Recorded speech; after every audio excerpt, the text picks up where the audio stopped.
Dr. Seheult is a pulmonologist and intensivist. He's the assistant professor of medicine at Loma Linda University, and we are honored and privileged to have him here again with us tonight to discuss current, up-to-date research related to these two topics, again in relationship to COVID-19 for the rural and the urban patient. Thank you for joining us again, Dr. Seheult. Thank you, Layla. So the question really is fresh air and sunlight, right? What does the science say? And let's get into exactly what the science says, and you'll find that it's actually more interesting than you may think. And as you know, we are full in pandemic mode here with COVID-19, which we talked about last week. And as we said, let's review a little bit about what we talked about, because the course of the disease came out fairly early. When we were in the early part of this pandemic, there was a Lancet article that showed very clearly 3 phases of this disease. The first phase before the infection, the second phase after infection, but before going to the hospital, and that could be anywhere between a week or 2. There was about a 5-day incubation period, a 7-day infective course. Some people got worse, had to go to the hospital, and unfortunately, the course was fairly aggressive. Within days of being admitted to the hospital, going to the intensive care unit, being on a ventilator. And so we broke that down last time. We said that there's 3 phases that we can intervene in these patients. Number 1 is the population, and then preventing them from becoming infected. And that's what we talked about, social distancing. And then once you are infected, there's about a 20% chance that you would need to be hospitalized. Go to the hospital, you need an ICU bed, need a ventilator, and that would, of course, help us prevent you from dying in that case. The key point, though, is in phase 2 is there's this 80% of people who will never need to be on oxygen, never need to go to the emergency room, and it's because their immune system takes care of this. And so we decided to look a little bit more closely at the immune system, and we noticed that there was actually 2 parts to the immune system. There is the innate immune system and the adaptive immune system. Early on, when you're first born, your innate immune system is very, very powerful. That's why kids have fevers when they get viral infections. And as we become adults and get older, that kind of attenuates somewhat. We don't have as high a fever, perhaps. On the flip side of it, the adaptive immune system, which reacts to vaccines, which reacts to antigens that are presented to it, that becomes more and more educated as life goes on. And what we talked about last time is they're noticing that with vaccines, specifically the BCG vaccine, which we won't get into tonight, but I urge you to look back at that video, that there is some spillover. So when you excite one wing of the immune system, you actually excite the other. We also looked at a paper specifically looking at components of this innate immune system. You can see that we've got squared there the monocytes and the natural killer cells. These are key components, which we'll be talking about again tonight in terms of the innate immune system. And the reason why we focused on this was because of a Center of Excellence paper that came out just this year regarding not only the first SARS virus and MERS, both of which were coronaviruses, but in conjunction with what's going on right now with COVID-19. And what it showed was that there was a number of things that came out of this article, and that was that there was noticeably decreased lymphocytes, which was predictive in terms of mortality in not only SARS and MERS, but also COVID-19. And that their prediction is that COVID-19 would dampen antiviral interferon responses, resulting in uncontrolled viral replication. And that kind of goes along with what we see in this type of an infection where patients are at home, they've got the virus for a long period of time before they decompensate. And it's felt that the virus is actually suppressing the immune response.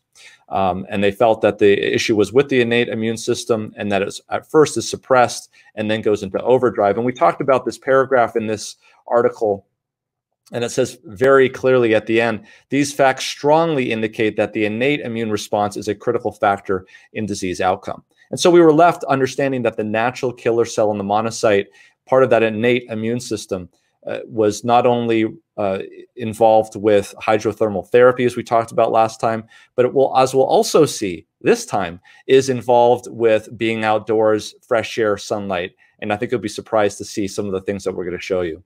So This is no surprise to us. There are many companies that have been researching this innate immune system, as we talked about last time, a lot of them repurposing their technology in cancer fighting to fight COVID-19. There was a number of companies that have done that. In some cases, they're simply taking mesenchymal cells from placentas and repurposing those to make natural killer cells and infusing those into patients when they come into the hospital to help fight with the infection. There's a couple of clinical trials that are undergoing at this point.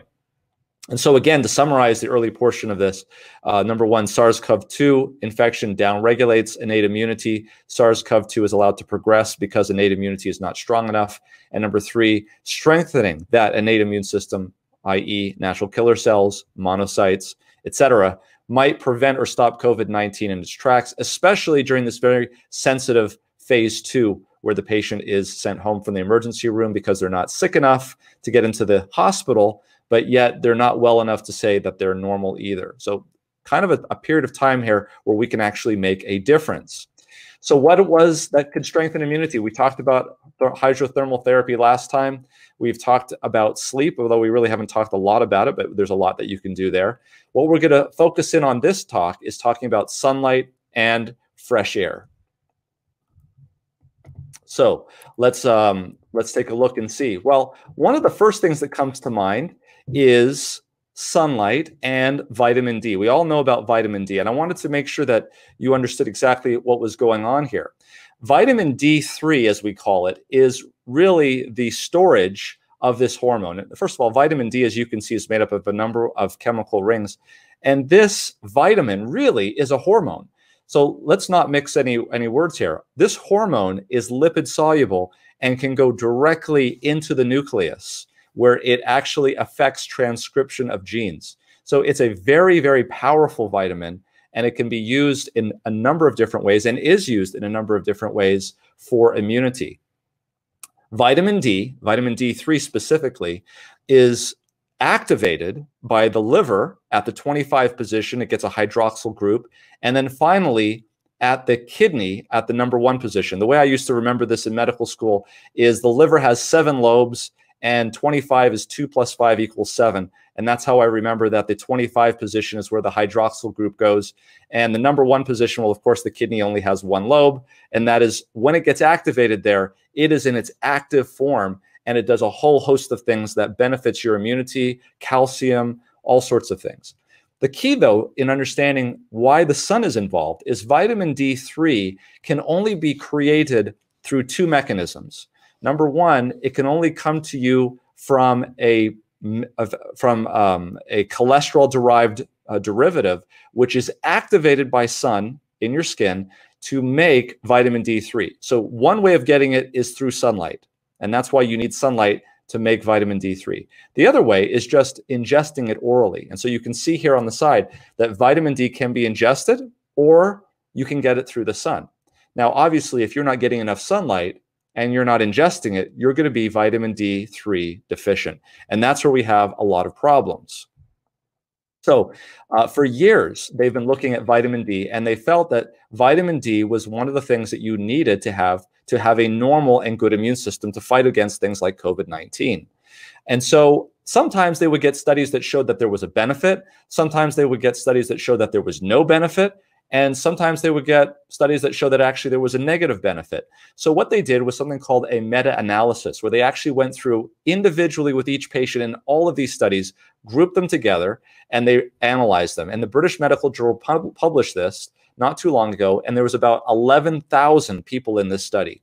And what they did was they lined up all of these studies, starting here from 2009 all the way down to 2015. And what they did is they looked at seeing whether or not control versus intervention, whether or not vitamin D was helpful specifically for upper respiratory and lower respiratory tract infections. And you can see this very solid line is equal to 1. 1 meaning no benefit, no different, no harm.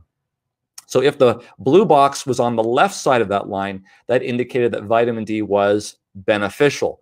If the blue box was on the line, it meant no difference. If the blue box was on the right side of the blue line, that meant that it was harmful.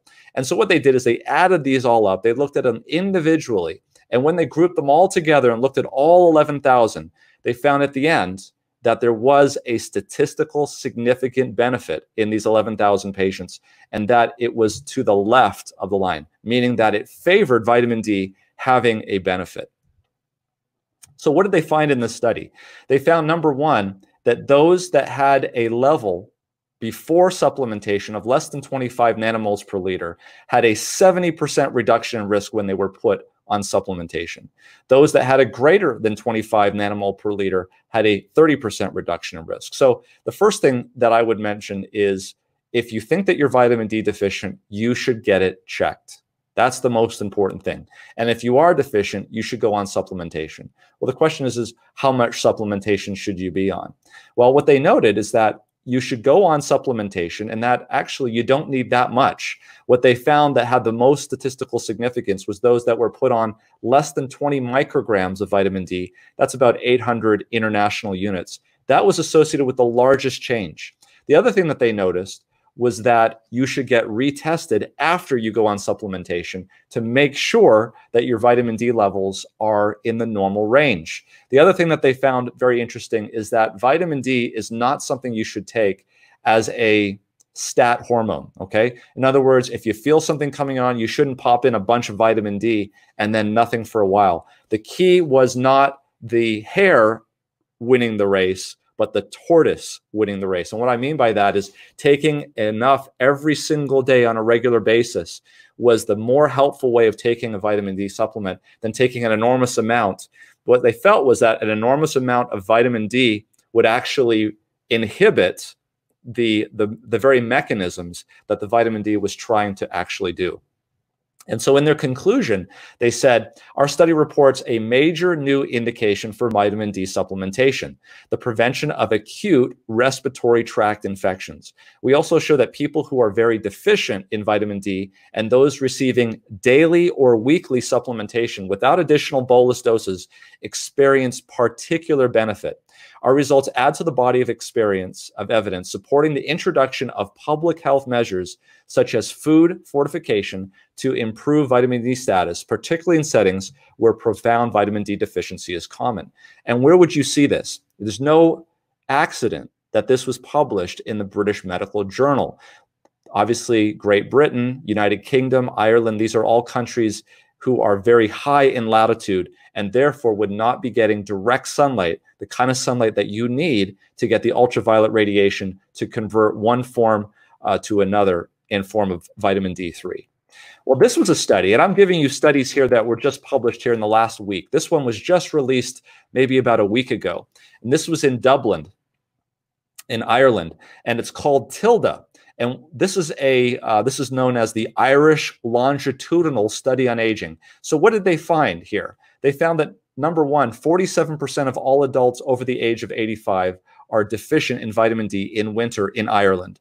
27% of adults over 70 who are they call cocooning, basically what we're all doing right now with COVID-19, are estimated to be deficient. And that 1 in 8 adults over 50 are deficient all year around. Only 4% of men and 15% of women take a vitamin D supplement. And what they found was very interesting. The key principal investigator of this study was Professor Rose Ann Kenny. And listen to what she says. She says, we have evidence to support a role for vitamin D in the prevention of chest infections, particularly in older adults who have low levels. In one study of vitamin D supplementation, it reduced the risk of chest infections to half. That's a 50% reduction in those who took supplementations. Quote, she says, although we do not know specifically the role of vitamin D in COVID infections, given its wider implications for improving immune responses and clear evidence for bone and muscle health, those cocooning, kind of what we're doing right now, and other at-risk cohorts should ensure that they have an adequate intake of vitamin D. She goes and talks about Ireland. But those people in Ireland, obviously, they have a higher latitude. They don't have as much sun. Maybe they have more rain cover. These conditions are not too unusual here in the United States and around the world. People, especially living in the Pacific Northwest, don't have as many sun days. Even if you're living in Southern California, how many times a day, for how many hours a day are you inside? and not being exposed to this ultraviolet radiation. So I think there is definite evidence here for vitamin D and the benefit of sunshine. Speaking of sunshine, sunshine has obviously a wide range of wavelengths, but the one that we want to focus on here is ultraviolet. So there's 3 different types of ultraviolet light that come through. And here we have kind of what the stratosphere looks like. We have ultraviolet A, and the majority of that actually reaches Earth, and we get ultraviolet A light. There's also ultraviolet B, and we only get a small fraction of that. But there is something else called ultraviolet C, and that almost never hits us because it is eliminated by the ozone layer, and we never see ultraviolet C hitting us. That is, ultraviolet C is in the lowest wavelengths and therefore have the highest amount of energy. You may remember that from physics.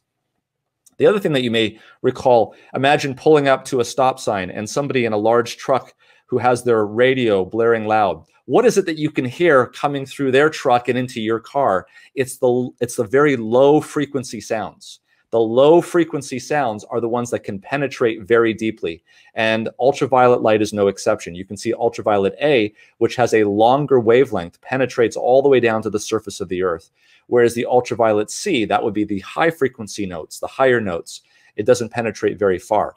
But this ultraviolet C, and specifically far ultraviolet C, has some benefits that we are now just discovering. You may know that ultraviolet C light is used in the disinfection of patient rooms and in a number of other places. The problem, though, with ultraviolet C light in general is that it can cause problems with your skin, can cause skin cancer, and it can also cause cataracts. And so we have to be careful with that. Here you can see someone using, again, this ultraviolet C light in the sterilization of a patient room after the patient's been discharged. We know, obviously, that skin cancers can be caused by ultraviolet radiation and that cataracts. However, there was a recent article that was published in Nature, a very prestigious publication, that looked at something called far UVC light. This is not regular UVC light. In fact, UVC light may not even penetrate through the glass of the bulb that you're trying to use. This is a very, very specific type, something that you probably can't even buy at this point, and it's very expensive to make. But something that they did that was very interesting was they took, this was done about 2 years ago before COVID-19, so they took H1N1 influenza virus. They nebulized it, they put it into this aerosol exposure chamber, something that very similar to what would happen after someone would sneeze or cough, and it would float around in the air.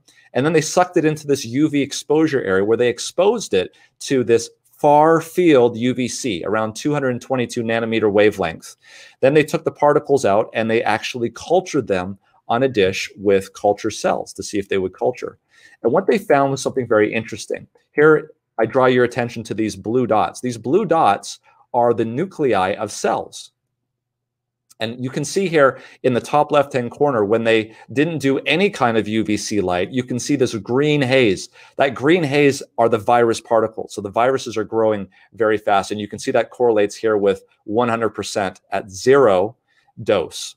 Then they increased the dose to 8 millijoules per square centimeter. And you can see here that there were less viral particles. They increased it to 1.3 here. And then finally, they increased it to 2 millijoules per square centimeter, which is a very small dose. But you can see here that that UVC light, this light is very, very weak. It can only penetrate just maybe the width of one virus particle. In fact, it can't even penetrate the tear layer that is on the surface of your eye. This is very, very far. This is not something that you can buy in the store as yet. But what it showed is that it could inactivate aerosolized virus particles. And it does that by damaging the RNA or the DNA. So the conclusion of this study was that they have shown for the very first time, this was about 2 years ago, that very low doses of far UVC light, not regular UVC light, but far UVC light, efficiently inactivates airborne viruses carried by aerosols. And they say, for example, a low dose of 2 millijoules per square centimeter of 222 nanometer light inactivates greater than 95% of airborne H1N1 viruses. And their results indicate that far UVC light is a powerful and inexpensive approach for prevention and reduction of airborne virus infections without the human health hazards inherent with conventional germicidal UVC lamps. If these results are confirmed in other scenarios, it follows that the use of overhead very low-level far UVC light in public locations may represent a safe and efficient methodology for limiting of transmission and spread of airborne-mediated microbial diseases. And they go on to talk about public places and doctors' offices, schools, airports, airplanes, etc. Well, why isn't it being implemented? Well, this is the Pittsburgh Post-Gazette asked the very same question. And when they interviewed them, this is what they said. The two roadblocks for ramping up to high-capacity production of these far UVC lights is FDA approval. However, a couple of weeks ago, and this was published on April 9th, my best guess for both might be 9 months, but we are now trying to go faster than that. Last month, the FDA issued an advisory that clears the way for use of sterilizer and disinfection devices, including far UVC lamps in hospitals and other public health settings during the unique coronavirus pandemic and prior to formal FDA approval. So this is something that we might be seeing more and more of in the coming months, perhaps maybe even a year. And this might help in terms of getting people back and cutting down on that R0 or that transmission. Now, I want to show you something that's very important that just came out about a week ago. This is from the Department of Homeland Security. It is unclassified and for official use only. And I want to show you what they have been saying here. This is the emerging results in terms of the stability of the corona SARS-2 virus. And what they say here in their unclassified official use only statements here is that the virus lives longer at low humidity and inactivates faster at higher humidity. They also note here that the virus lives longer at low temperatures and inactivates faster as temperature increases. And notice what they say here, that sunlight destroys the virus quickly, and that's underlined and put in italics. They say here that higher temperature and humidity of indoor environments will reduce viral contamination on surfaces faster. They also go on to say that if there is no sunlight, that the half-life in hours, if the relative humidity is only 20%, is as high as 17, 18 hours. But you can see that when the temperature goes to 95 degrees Fahrenheit, that quickly goes down with increased humidity. So they say here that the virus is most stable at low humidity, but decays faster when the relative humidity is greater than 40%, and that the virus is less stable at higher temperatures. Again here, another slide that's very important. Simulated solar light rapidly inactivated the virus. Take a look at this. If you do have sunlight, the solar intensity, at full intensity, the half-life is literally 2 minutes. Half intensity sunlight, 3 minutes. A quarter intensity, 4 minutes. And if there is no light, if it is dark, there is no decay. It's greater than 60 minutes. Okay? They said here that sunlight reduced infectious virus to undetectable levels after just 3 minutes of exposure to the solar equivalent of midday sun on a sunny day in the middle latitudes of the United States. I think this is really interesting material, and it shows us that the sun is very powerful at creating a sterile environment when it comes to SARS-CoV-2. So in summary, looking at sunlight, we looked at sunlight or dietary supplementation is extremely important when it comes to vitamin D, and it has very good health benefits. And we're seeing that in studies that have been happening even just recently. That vitamin D is important in preventing respiratory infections. That far UVC, 222 nanometer light, may allow us here in the future coming up to significantly reduce aerosolized transmission by installing them in places overhead with gatherings, institutions, hospitals, etc. And that heat and humidity are the two enemies of COVID-19, and they speed up the breakdown of SARS-CoV-2. All right, that was sunlight. What about fresh air? Fresh air, what is it that we can say about fresh air? It's just air, correct?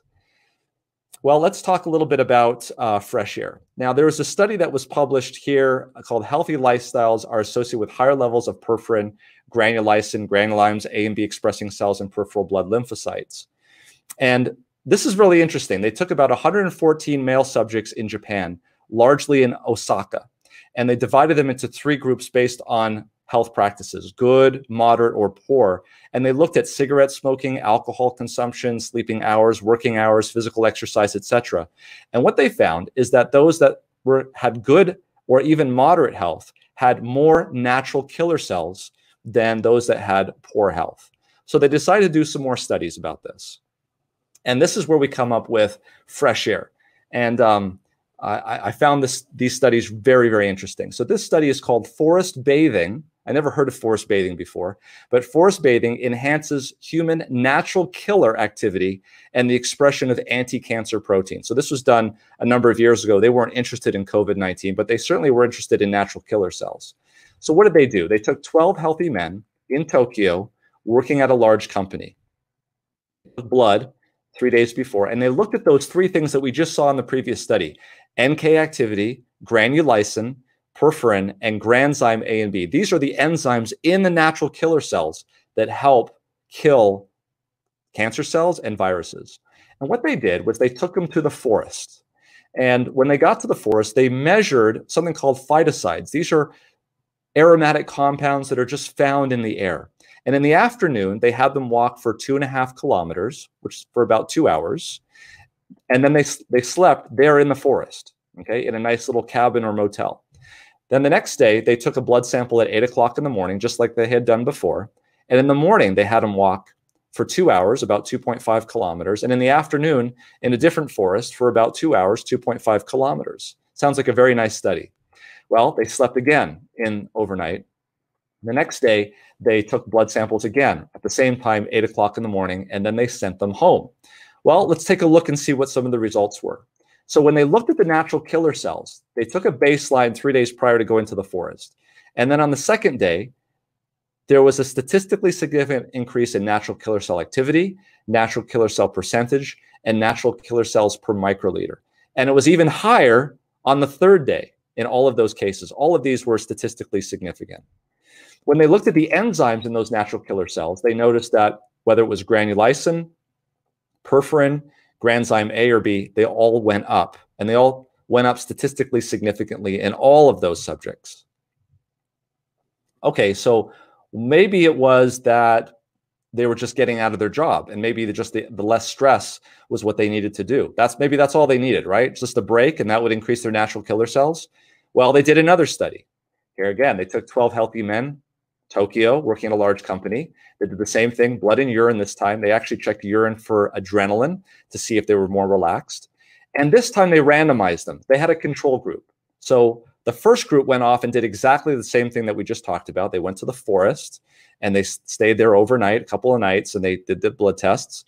But the other group this time didn't go to a forest, but they went to an urban center or urban city, about the same distance from Tokyo.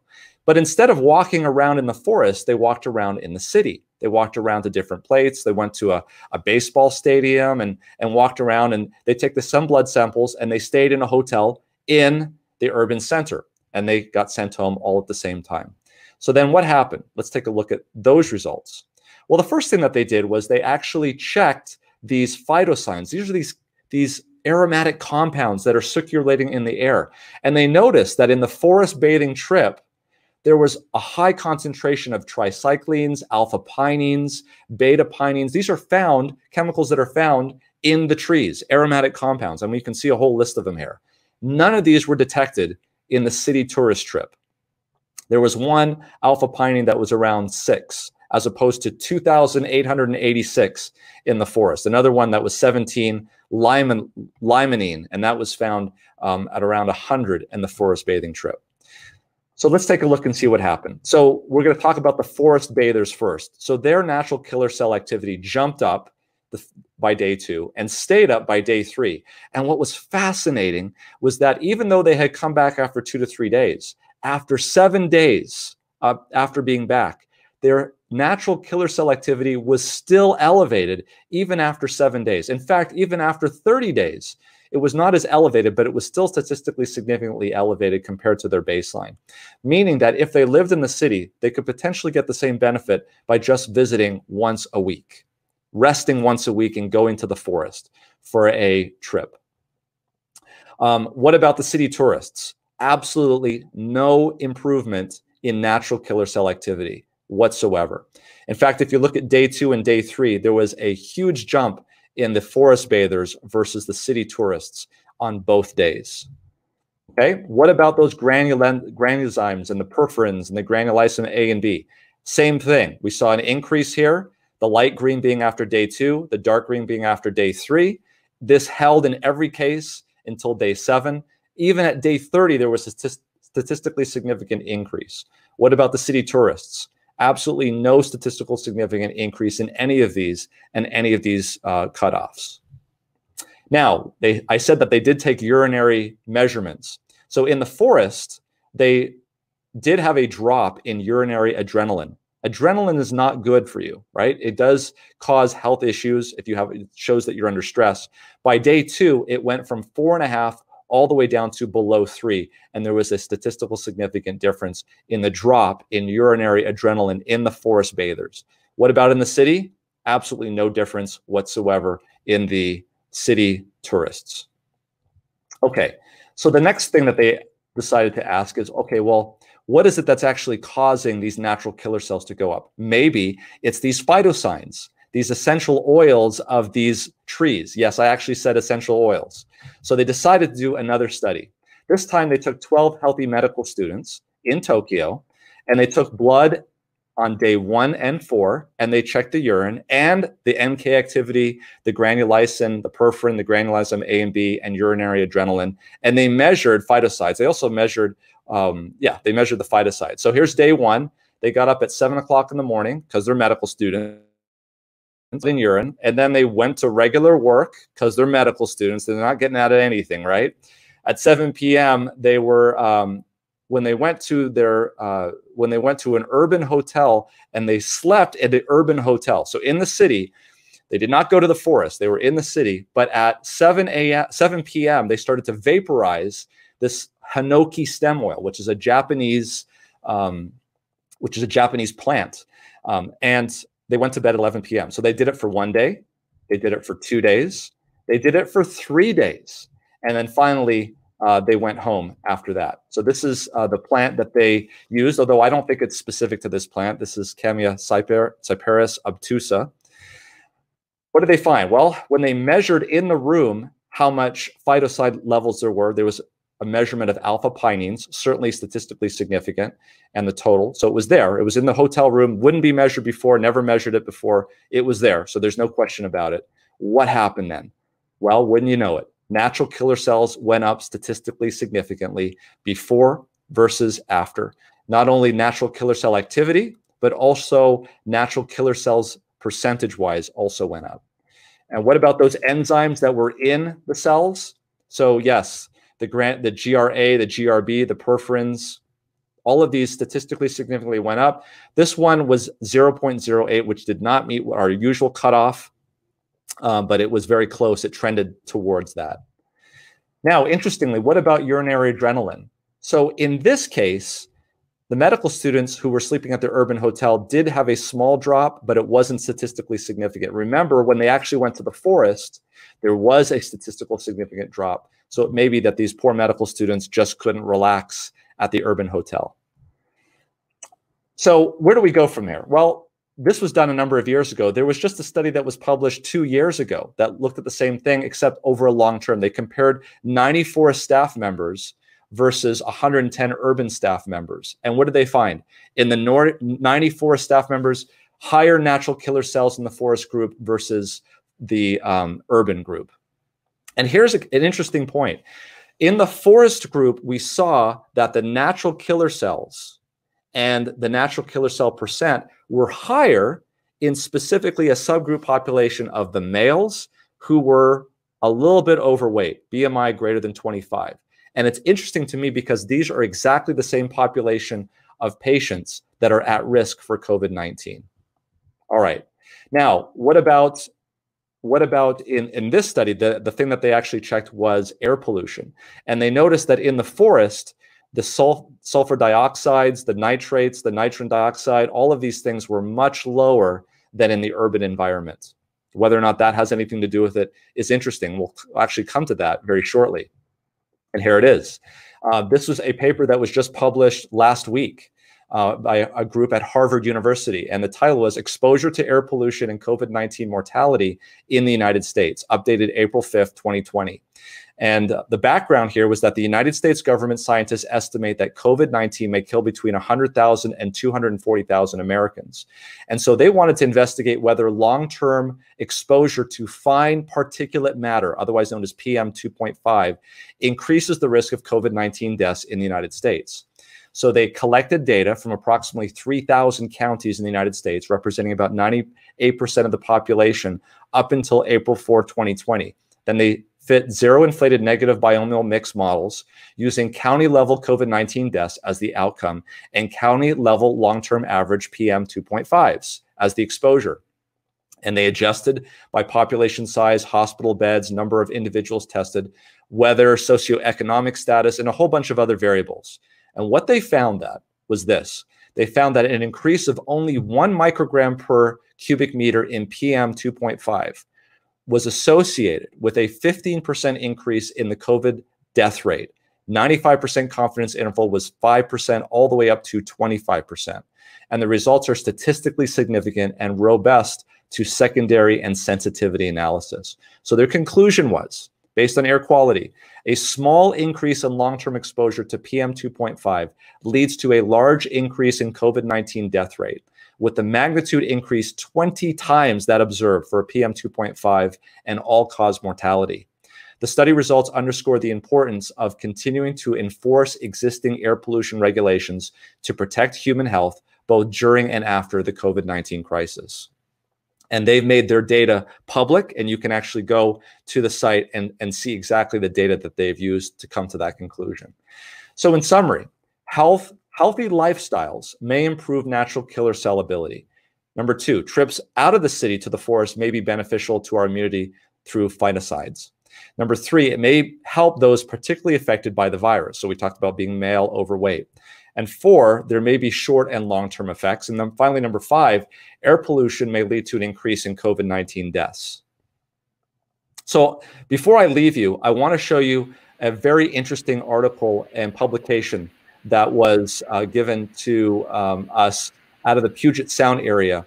And it's called Outside Our Doors. And there's the website.